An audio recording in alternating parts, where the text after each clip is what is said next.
माँ Sita recording studio सहनिंदा।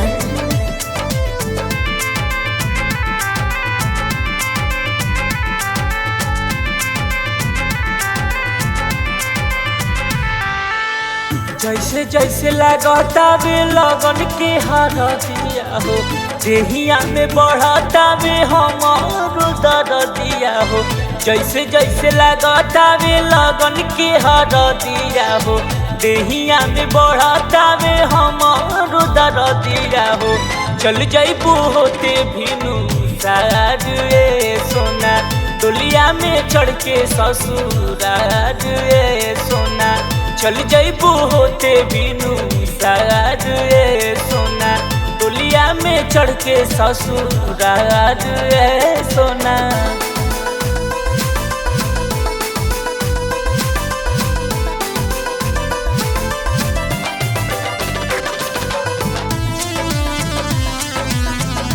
हे जा तुम्हारा साथ ठीक रात जा, सुना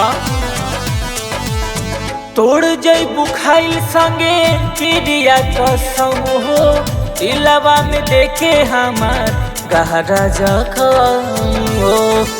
ए बेवफा हर सुना,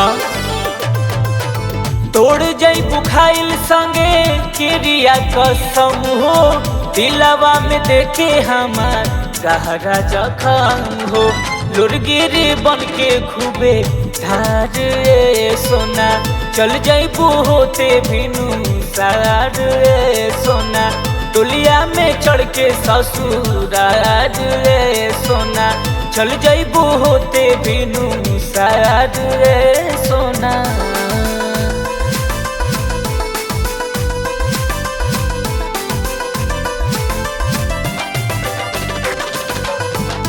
ए जा, अरे तू तो वादा कैले रहलू ना हमसे कि बाबू तो के कबो छोड़ के ना जाए, तो आज काहे शादी करू करू।